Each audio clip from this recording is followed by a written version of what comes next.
So today we want to talk about art and writing and the relationship between the two of those. And is writing art and is art writing?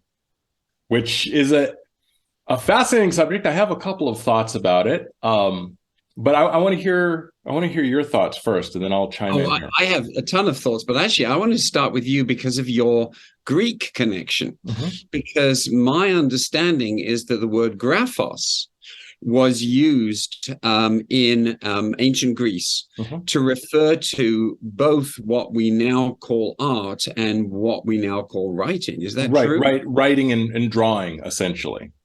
Got it. The So distinction. they're both kind of manual skills Mhm. and Mhm. that present visual traces, I Right, suppose. right.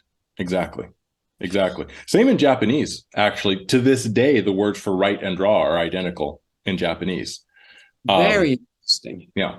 So if you want to make the distinction, so the Chinese character used to write them has been sort of retrofitted to be different for the two, but in conversation, pronunciation, they're identical words. Um, Mm.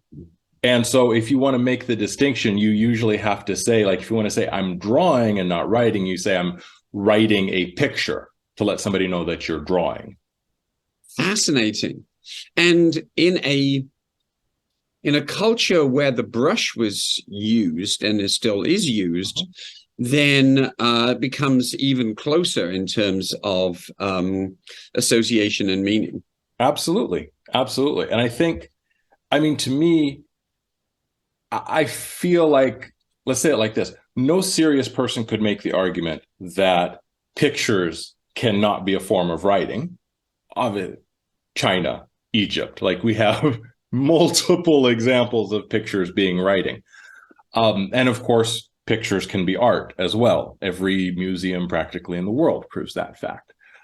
So I am definitely sympathetic to the argument, very sympathetic actually, to the argument that there isn't really that much of a split between art and writing. And then let's look at the opposite. If you look at the uh, beautiful examples of calligraphy that come out of Europe, but I'm thinking especially come out of the Arab world, largely born out of certain interpretations of Muslim religious texts that forbid the display of people, and but people want to express themselves artistically. Obviously, that's a human instinct, and so the absolutely breathtakingly gorgeous calligraphy that has come out of that, certainly writing can be art as well. So yeah, I do feel that the barrier between those two is pretty porous in a lot of ways.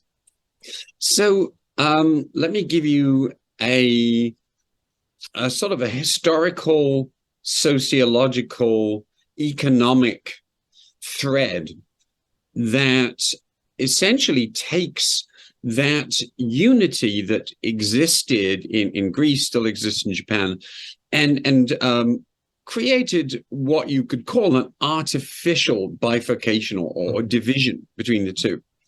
So um, one of the really important discoveries that um, that that caused this fork in the road was the discovery of Egyptian hieroglyphics by European explorers, colonizers, all those people.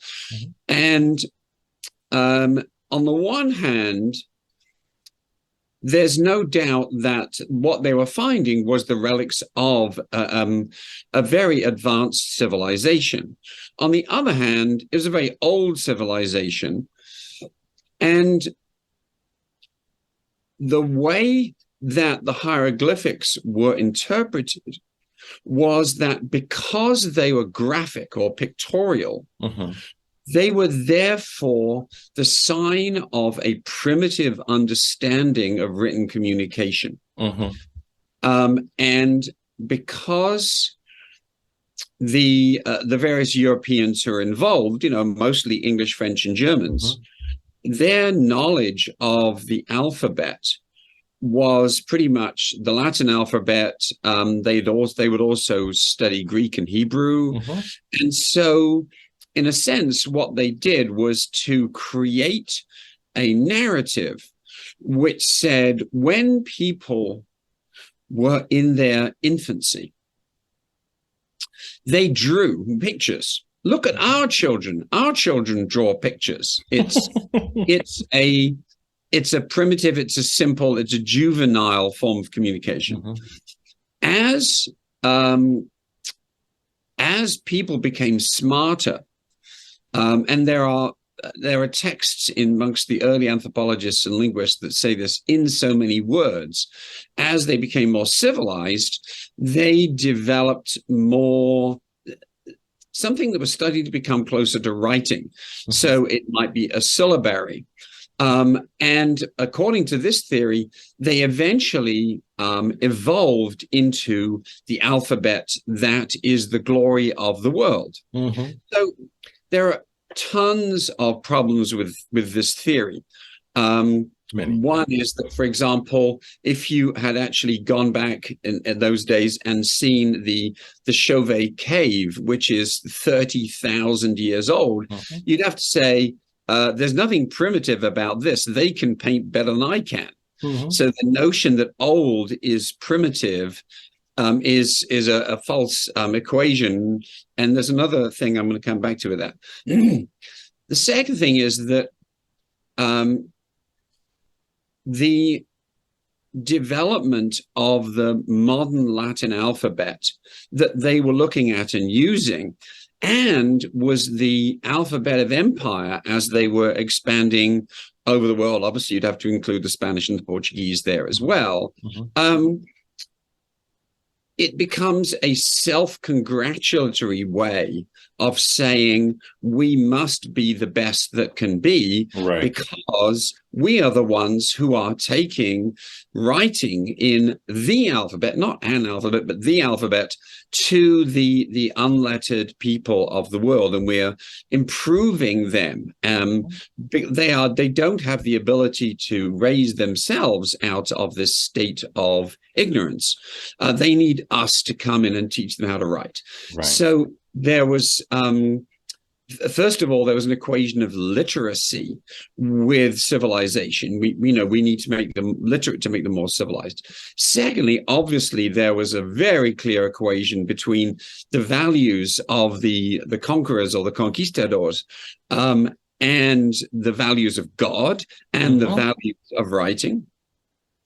And thirdly, because they actually paid close attention to very few forms of writing, there was nothing to challenge this sense that as things improved, they became more like writing and less like art. And interestingly enough, when examples did show up in the 19th and early 20th centuries, linguists absolutely bent over backwards to try and manufacture evidence that there must have been a prior pictographic or ideographic form, or you can't just come up with a syllabary in the middle of nowhere. It's like, how can that possibly have happened? Because it can't evolve that way. So you actually have an evolutionist creationist argument happening at the same time. So by the time you get to the mid-20th century, you have some really entrenched beliefs about the evolution of scripts. And you even get this sense, actually, there was a very forcefully made and for a time very popular argument that went like this, which is also very self-congratulatory, which went like this. We are superior because of our ability to think abstractly. We need an abstract alphabet. In other words, one where the symbols are abstract and have no graphic or visual content or meaning whatsoever, in order to be able to free ourselves of those kind of earthly associations and think abstractly. And look, abstract thought began with the Greeks, and They were the ones who invented the alphabet, essentially, that we now use, QED. And this, of course, was also the basis for people arguing that the Chinese were incapable of abstract thought because they didn't use an abstract alphabet. The Chinese are kind of going, Confucius was writing before, he was writing philosophy before anybody in Northern Europe was writing anything. I was just going to say, absolutely, yeah, precisely. The Confucius, whoever it was, and most thought is that it was several people who came together to write the Tao Te Ching. Like they would like to have a word with everybody. Right? Yeah. So one of the things that I wanted to be a kind of a roadmap to our conversation today is, first of all, to show this really kind of imperialist fork in the road, which not only drew a distinction between art and writing, but also drew a distinction in terms of sophistication. So when I went to elementary school, it was expected that we would draw because that's what children did. We were also obviously taught to speak and to read and to write. But it was noticeable that as soon as I got to the English equivalent of secondary school, where you go when you're roughly speaking 11, everything changes. So drawing is now seen as being, if you're not doing high art, then stop drawing because it's childish. Right. Secondly, the kinds of writing we did, you did not write stories anymore. That was childish, imaginative, etc. You needed to become adult by learning to efface yourself from your writing. So you wrote, if you're an English, if you're doing English studies, you wrote literary criticism, you did essays, if you're doing history or geography, you did lab reports, where you were not allowed to say I, you had to use passive, voice throughout. And this was all seen as being part of the progression from the childish to the adult. Right. And as a wonderful way of showing what happened to that theory, when first of all PCs and then smartphones came in, and people started reintegrating, right, the fork in the road. It started doing this. It started reintegrating emoji, for example, and now, of course, much more. Using Instagram and TikTok and stuff, you can bring in, moving video, animation, all these things. In 2020, a conservative commentator tweeted that there was no excuse for grown men to use emoji. Emoji were for women and children. I remember that. Yep. Which that comment right there tells you so much about what the person thinks about writing, and therefore, by extension, what they think about women and children. Yep. And also about art. Yep. All those things. And about art. I mean, they're telling you a lot about their worldview just with that statement. Yeah.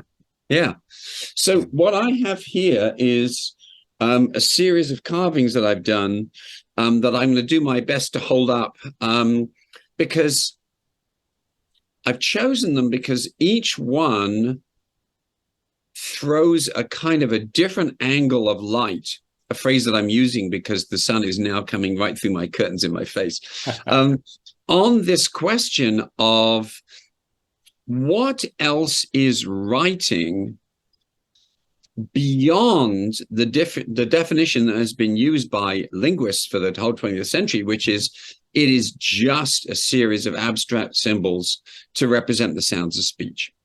And one of the many ways in which I disagree with that statement is to start thinking about writing as art.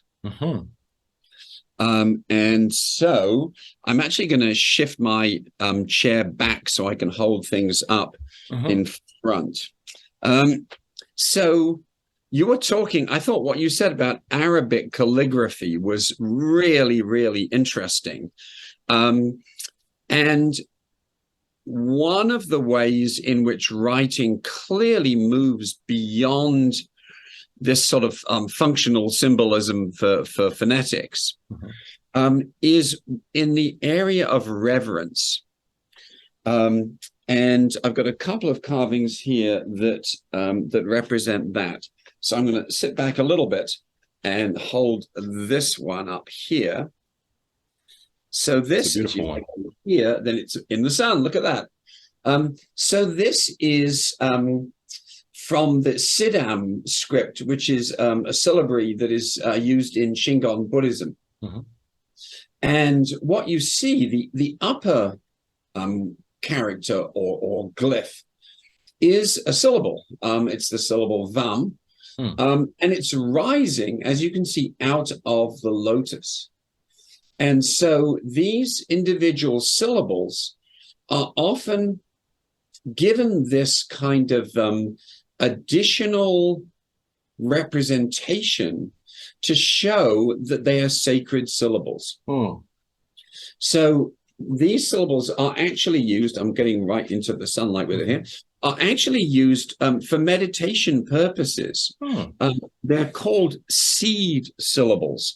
And this is a wonderful notion that someone could say something to you or to me today, and it might have no impact on us whatsoever. We might not see its significance. We might think it didn't make sense. And then at some point down the road, weeks or years in the future, all of a sudden you kind of go, oh.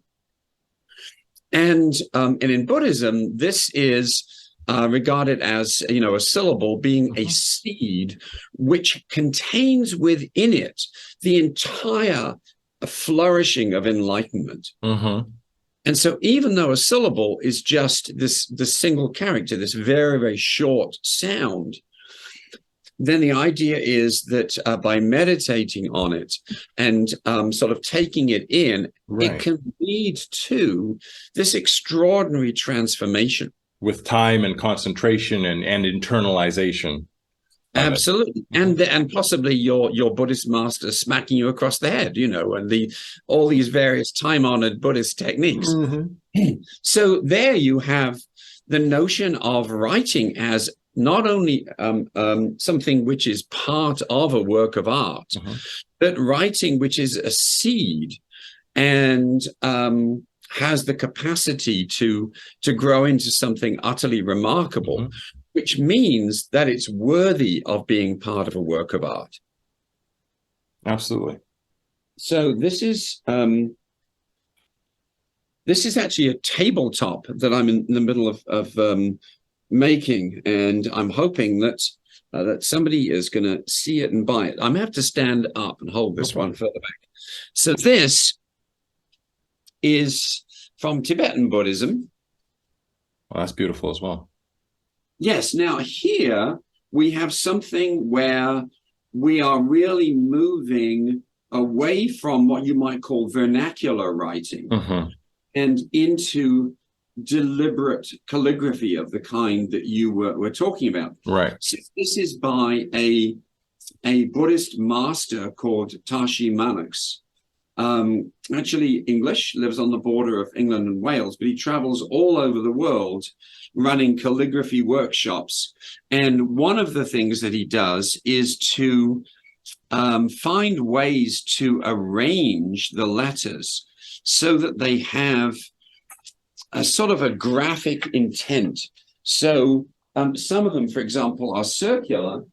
And as a result, so that one says in Tibetan, graceful kindness. So by arranging it in this circular fashion, in a way, it becomes a kind of a mantra. I'm not sure if it technically is a mantra, but it certainly means that it now, instead of being linear, it's something that, kind of moves with the heavens. Right. And so that's taking calligraphy beyond the notion of just trying to do something that's pretty writing. Right. But as you said with the Arabs, in Sufi mysticism, there is this statement that there is no letter that does not contain God. Right. And there's that idea of, actually, I can see a couple of ideas springing from that. One is, what you're talking about with the Tibetan carving there, this idea, and then with Arab calligraphy, this idea of intentionally making art out of the written word, but also this idea that letters are connected to a spiritual force. Exactly. Is very interesting, and not unheard of, and for reasons that are pretty understandable, I think. I mean, especially if you look at it from the perspective of, and I've heard this from other traditions as well. If you look at it from the perspective of each letter being representative of how you express your breath, and your breath, of course, being one of the things that sustains your life. In fact, probably being one of the most immediate things that sustains your life on a moment-to-moment basis. You can go without food and water for a while, not without breathing. You begin to be able to see that connection, the way that we manipulate the breath, because that's what sounds are, after all, right? That's what language is modulated air coming out of our mouths, in a specific and standardized, quote unquote, way. Representations of that having a spiritual significance isn't really surprising at all, actually. Right. I see the same thing in slightly different ways, which is not that I disagree with you. It's just I hadn't thought of it in those terms, and what you say is great. The way I think about it actually is in terms of mind, and in terms of the invisible and the intangible. Mm-hmm. So when we are thinking, the process that's going on is as close to spiritual or divine as we're ever going to get. Mm-hmm. And obviously that's more true at sometimes than at others, but at our best, that's what we do. Mm-hmm. And when we put our thoughts into writing, we're taking the immaterial and making it material. We're taking the invisible and making it visible. Mm-hmm. Mm-hmm. And two things spring out of that. One is the notion that somebody else could read that and become enlightened. Right. So in a sense, then, what has happened is that the spiritual universe has gone from inside me to inside you. Mm-hmm. And the medium, the necessary medium, is this visible thing, on parchment or a bark book or buffalo horn or whatever it is. The other way you can go with that is that there are a number of cultures that see the act of, and this is particularly in cultures where you see what we would call art and what we would call writing together. Mm-hmm. And I've just been reading a lot of stuff about Indonesian traditions, for example. And what you see is an image. Let's say it's a picture of a scorpion. Mm-hmm. And there'll be some writing in Batak around it. Mm-hmm. So the point is that by drawing or painting the scorpion, what you're doing is two things. You're focusing your intent on the scorpion, mm-hmm, from your inner spiritual world to the page, but you're also reaching out to the spirit of the scorpion. Mm. And in some traditions, you're capturing it by drawing it or by painting and putting mm-hmm. it there. In other traditions, it's more a portal, not necessarily for scorpions, but for other spiritual beings, right, where they can access you and you can access them, right, through this intended representation. Right. And what I just realized literally 4 days ago is that in many instances, when you do have both the art and the writing next to each other, the purpose of the image is to focus your intention on a person, a thing, an entity, a being, etc. And the purpose of the writing is to exercise and make explicit your intent. So here is the scorpion, and here is the writing which says either you will not bite me, or I will recover from your sting, or stay away from my children, or whatever. Right. And all of these really touch on what you were talking about in terms of the act, or the graphic act, should we say, making the representation, putting the visual on the surface as an extension of your intent and your imagination, and then reaching out beyond that into the world, beyond this extremely small thing. Here's some notes of mine. They're tiny, they're scribbled, but some of those are going to really reach out much, much, much further than that. Right. And you're saying, calling it the graphic act, which I think is the perfect way to call it, puts me in mind of the fact that the word from which the English graphic is derived, the Greek graphikos, now means, in Greek, it means picturesque. So that really shows you how intimately connected those ideas are. Like I've heard a billion times people describe a particular island as graphic, but what would be said as picturesque in English. Interesting. So obviously, there's that connection. I'm curious what you think then is how does this work out when we digitize these forms of writing, these graphic expression forms? Let's just call it that, because we don't have a quick one-word way of saying it. How does that work out then in terms of, because I'm really keying in on what you're saying about the time and the attention and intention you put into the graphic act having that spiritual significance. What about when we digitize some of these forms and it becomes a lot quicker and we become a little bit, I won't say removed from the graphic act exactly, but we become removed from the process of it. Here's what I'm thinking, just to let you know where my head is at. Like, I'm looking at the books behind me in Japanese. Now, I of course can read every single word in there, but, and a lot of people are in this position because I am so used to computers and smartphones that you just write and it brings up the Chinese character for you. If you ask me to sit down and write it by hand, I'd be like, oh, what was that one?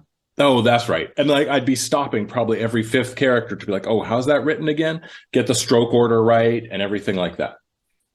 And that's a big thing anymore, is, people having to remember how to write, even though the reading fluency isn't impaired.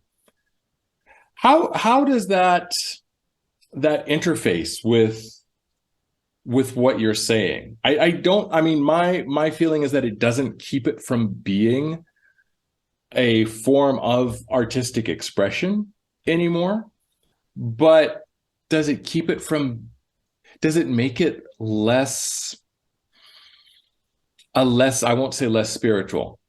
Could it potentially make it a less spirit imbued act if it were more automated like that? What do you think? Because I'm not sure where I stand on this either. Yeah. First of all, yes. So first of all, it's fascinating you should say that, because literally within the last week, I've been reading about an issue that is apparently a problem in Chinese and Japanese speakers, learners, writers, which is called character blindness or character forgetfulness, where they will recognize a character 100%. When they see it, but to call it to mind and then write/draw it, it's sort of like just exactly as you were describing. Yep. So yeah, that's a really interesting issue. So I'm going to answer your question by telling you about a drive I made after dark between Roseburg, Oregon, and Coos Bay, Oregon, back in November. Those are beautiful parts of the country too. Beautiful, beautiful. I had just given a talk at a community college in Roseburg about the endangered alphabets. And I got in the car and it was already dark and I didn't really know where I was going. And when I'm in the car driving, you know, your part of your mind is occupied and part of it isn't. And I find that my reflective mind is very active.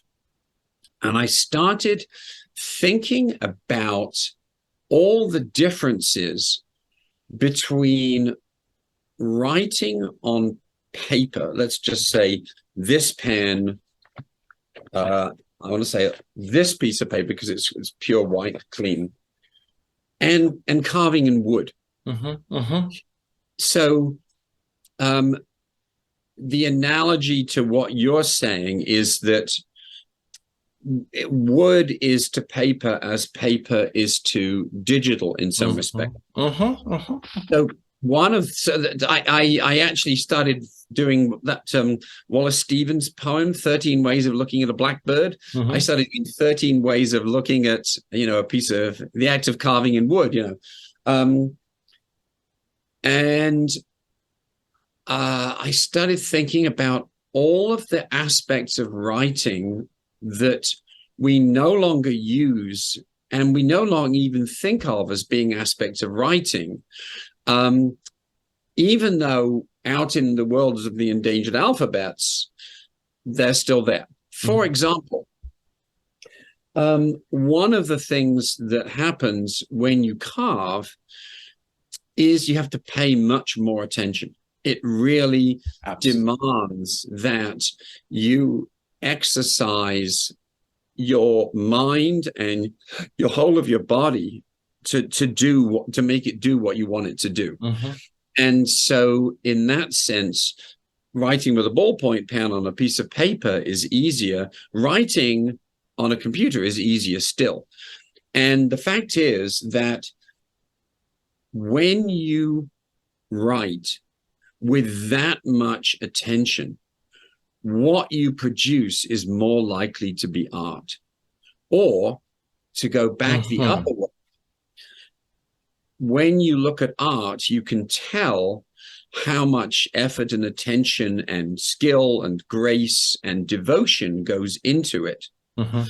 Whereas when you look at my notes scrawled on this piece of paper, it's really clear that almost none of those things happen. So one of the features of it then is a sense of value. I've given this value by paying this much attention to it. And that another makes a lot of sense. Is that when you're carving, you're working in 3 dimensions instead of 2. True. And True. That means that you actually start becoming a one with your surface. So I'm using wood. You know, in Sumatra, they might use, you know, the rib of a water buffalo. Obviously, you know, clay has been used, stone has been used, etc. You really have to recognize that what you're doing is an interaction with the natural world. And what the natural world gives you in return is things like this. So this is an Adinkra symbol. It's an ideogram. But I mean, if you just look at the movement and quality in the wood, really clear that it's taking you further away from any consideration that this is just an abstract symbol. No, this is something that now has its place in the physical world, and it's a complex and colorful place. Right. And paper has really changed and changed and changed to the point where it is as absent as possible. So and as usable as possible. I mean, you know, when I was a kid, paper, you know, if you wrote with a fountain pen, it would blot, it would rip, you know, there were all kinds of things that would happen with it. And now you'll see the paper is called, opaque white. It is as neutral and as abstract as possible, so that the writing can stand out as clearly as possible. Right. And what that really shows is that one of our priorities in the way that we think of writing has become the edge, the sharp edge, the clear edge, the unambiguous edge. Right. But the things that you're talking about, which is, do these changes change the way in which we interact with our writing, that we think as we write? The answer is absolutely. And yes. and I have this diagram I do about how writing changes, and I say at the bottom, with every change comes loss. Yes. And that's, I mean, that's very true. And I think it's nigh unto inarguable that there is a mental change that happens, like we're talking about with Chinese and Japanese, and being able to recognize but not being able to reproduce by hand the characters, that kind of thing. Absolutely, arguably there's even a second level or second order mental change that's there too, because you're losing a little bit of that coordination as well, because the less you write these characters, that they start looking rougher. The less practice you have at writing them, the rougher they look. I know that from personal experience. And what I'm also seeing and hearing too, as we're talking about this, is, and maybe this is fodder for our next discussion too, but I'm realizing that part of what we're talking about is this shift, and I don't even want to call it an evolution, because that word has the sort of the baggage we alluded to earlier, right, about, yes, saying the evolution fallacy. Right. Yes, right. But this shift from very physical in terms of materials to utterly aphysical, or almost utterly aphysical. Right. First, we have carving in, as you say, wood, stone, clay, bone, whatever it is you have to hand. And then the development of paper, which kind of renders that three-dimensional milieu two-dimensional. And then we go to writing on the computer, which is two-dimensional, but isn't even paper. There's not even a physical pen and physical paper. It's electrons and circuits and signals being sent, saying yes, no, if, then, and creating letters out of it with those pixels. So I think that's interesting too, and I think that also changes our relationship to the graphic act, and maybe it even changes how, I'm not sure, this is something I'd really have to sit with, but maybe it even changes how we look at not just our relationship in terms of the interface, right? But our relationship in terms of what we think of as the graphic act. Maybe digitization is making us think less of it as this intense soul-imbued process, and more of this sort of convenience, and let's just find the quickest and easiest way to do it. And that is actually true even on a fairly trivial level. So on Sunday, my guest for our Talking About Writing series is Jerry Leonidas, who is the co-director of this. And he and I have talked a lot about the way in which the development of first printing and then digitization have changed writing. And after he and I had our last conversation, I was visiting my daughter in Seattle, who's a tattoo artist, by the way. Talk about an interesting medium to work with and to combine script and art, whatever, the graphic act. Anyway, so she and I went into a grocery store, like a Whole Food type store. And in two nearly adjacent bins, I guess you would call them, of pairs. I think they were both pairs. Um, they had price tags, as you would expect, sort of stuck in there telling you how much you have to pay for them. So one of them was printed. It was printed on vinyl and it was just tucked in there. And the other one was hand lettered with a pretty fat Sharpie, the fatty rather than a Sharpie, a marker pen. And the first thing that struck me immediately was that the style that was used by the greengrocer to do the numbers was exactly what I remember seeing when I was a kid, in London, which was these really, really fat serifs or lines. I mean, it's really, really drawn out. And so straight away, that one gave me a whole experience that I wasn't expecting, plus triggering this train of thought, which is, how does a tradition of lettering go from London to Seattle, that kind of thing. So the second thing I thought was that I know where those pairs came from, right? The dude who lettered it, he's the one who put the pairs there. And interestingly enough, the other one, which was printed, had a whole lot of text about, how ripe they were and where they were grown, all this kind of stuff.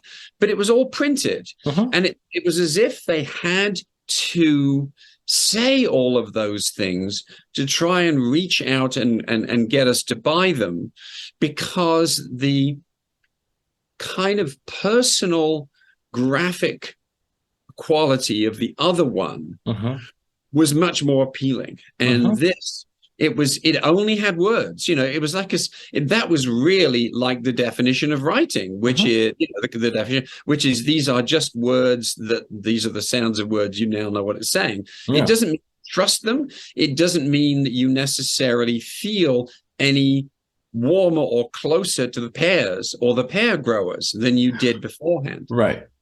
But you have more of this sense of, there was a human like me behind this. Right.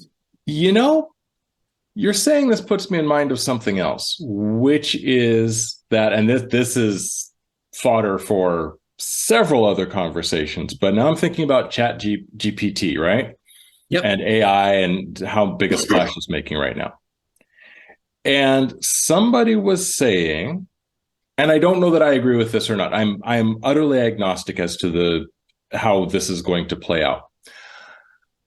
But they said essentially that a lot of kind of stock content creation will be automated by AI.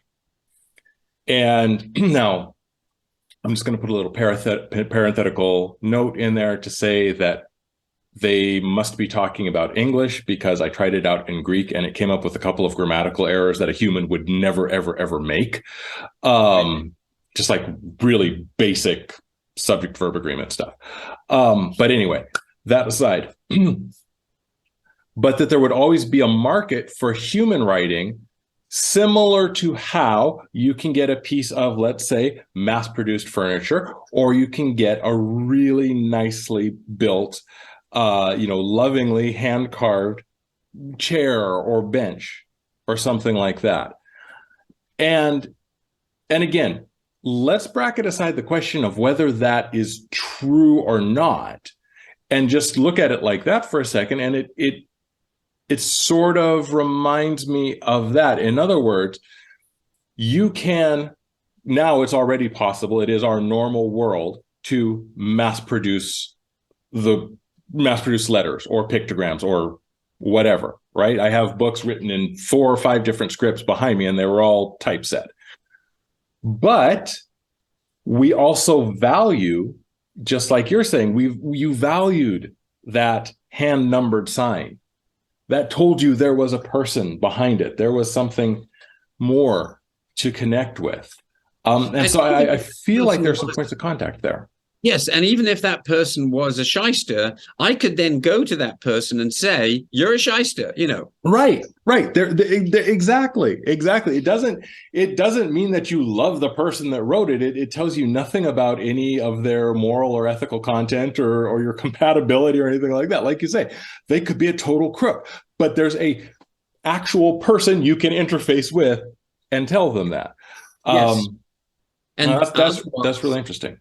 otherwise, our relationships become more abstract, and the way that people who think in terms of script evolution talk, they talk about it in terms of the ability to contain data. So if all writing does is contain data, such as the first of those signs, then it really is becoming more and more abstract, and it's becoming less and less a human act. Absolutely. So I want to show you one last piece, which I doubt if I can get the whole thing in the camera, but this one really embodies so much of what we're talking about. So this is Mongolian calligraphy in traditional Bichig script, vertical script, and there are 3 points that I want to make. So this actually says, "Believe in yourself." And so the first thing is that Mongolian is the only script in the world, as far as I know, where each letter has 3 different forms depending on where in the word it comes. And so typically, if it's the beginning of the word, I'm trying to move this so that the sun is not reflecting off it too badly. If it's at the beginning of the word, and then it'll begin with this kind of flourish here, or this kind of flourish here, then further down, they've got this kind of nice sort of introductory flourish. And obviously, with different letters have different flourishes, but it's significantly larger and more elaborate, and it's based on a curve. If it's in the medial position, then it's really, really simplified. And so if you can see right here, right, so these are letters, but they're letters that are just a little jag. And then if it's in the final position, it's the most elaborate of all. And so it means then that every word has this calligraphic quality where it begins with a flourish. It moves through its content as quickly as possible, and then it ends with a flourish. And so it becomes an opportunity then for the writer to sign off with this kind of thing, nice movement of the arm and wrist every single time. And likewise, you do this and come into the word every time. So that in itself, I think, is fascinating. The second thing is that that's the writing of an actual person, but it's the writing of an actual person who has taken a great deal of care. Her name is Oyuna. She's one of my 2 favorite Mongolian calligraphers. And, she did that for me. And so, again, it's not about the content. It's about the act, the graphic act, and the human gift, right? In a sense, every piece of writing that you put any intent into becomes a kind of a gift. And it seems to me that already you're starting to approach some of the qualities we associate with art. The self-expressive thing, the fact that you're trying to offer that to the world. And then absolutely. And then the other thing I wanted to say is that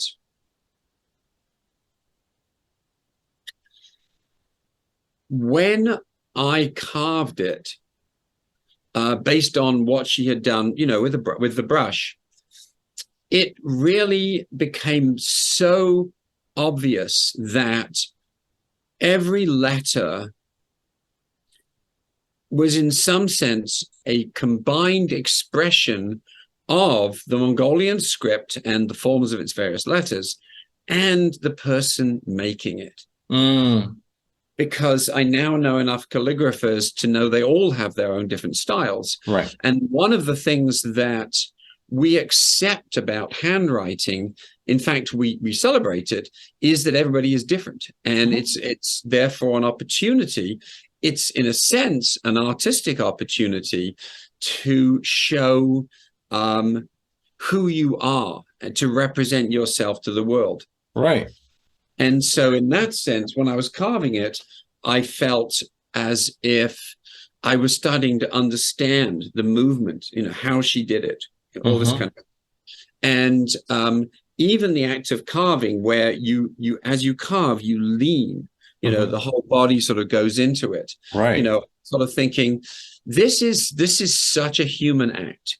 And it seems to me that the difference between